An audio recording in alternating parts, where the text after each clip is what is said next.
So, Edi sir, welcome to Kolkata. Kolkata is a foodie city at heart, and we are so excited to have Olive here. How has been your experience? I know you have had associations with Kolkata in the past, and you've come here on and off. What is Kolkata in terms of food for you? So many memories of Kolkata over the years. Firstly, going to Tangra in the old days. Oh yeah. That food was astonishing for me as a young, I think those are just out of college. To suddenly get this amazing range of flavors, right? Practically a cuisine, a sub-cuisine, whatever you call it. So that was my first strong food memory. Secondly, my love for cow sway started from the streets here because of the Burmese influence, you know better than me. And to be honest, I'm not sure I've ever had better cow sway. Maybe because those were the first ones I'd had, but the balance of the flavors for me was perfect, you know? Lovely. So I'm very fussy about it. That's one dish I'm really... I think you're all very fussy about food. If you love food, you are discerning. But you know, there's certain dishes like tiramisu, you can't get it wrong. Cow sway, you can't get it wrong. You know, that's one of those that started off here for me. And you know, one of the things we loved about the interiors of Olive is I've had the privilege of visiting other Olives across the country.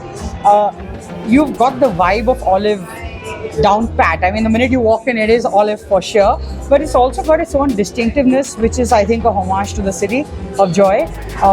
What has made it special for you here to make it a Kolkata Olive? I'm going to call my wife for a second. She that would be lovely. Sucked into these chats. But just for 1 minute.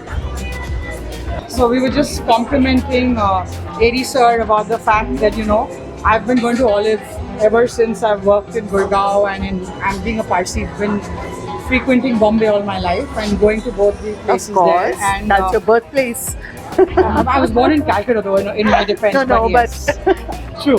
So, you know, I love the fact that the minute I stepped into Olive here, it was like, yes, this is Olive, and yet it has this very charming, distinctive feel that is differentiating it from other Olives in other geographies. Sure. I mean, I know you're the genius behind the design and the concept and the interiors. What have you done to make it Kolkata-centric or your homage to Kolkata? That's a very good question.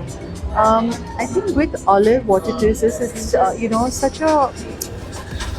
it's a very simple brand in that sense. The interiors are very, very true to the Mediterranean aesthetic. So we've actually just stayed with what we do best, which is be simple yet classic. And I think Kolkata is your eternally classic city, you know. So I feel that an Olive here just rests so easily. It came so easily for us, and the space lends itself to it. It's just a compact yet beautiful space with a lovely angan in the middle, so to speak. You know, so it's like one of those old world homes almost, where we wanted to focus on this courtyard. You know, and I think we've been somewhat successful. I think it's stunning. It took my breath away the minute I stepped in. I'm so glad to hear that, Loved Love it, that you like it. And Jyotika, please tell me, you know, there's one dish that you put on the menu here that is your kind of tribute to Kolkata. There's a lot of kasundi. Yeah. Put it there. That's it. Mustard. So we have a banana blossom salad. Oh, lovely. Which is, you know, like your take on the machon chop. Yeah. So that is what we use, the same Lovely. banana, and since it's so native to this area, we decided to make a salad out of it Fabulous. with an Asian touch. Which is, again, olive in a bowl. And you know, as they say, Olive you Kolkata, we can't wait to have you, you know, feast, dine and tell you how much we love you by coming back again and again and again. So thank you so much for your time. It's been a pleasure.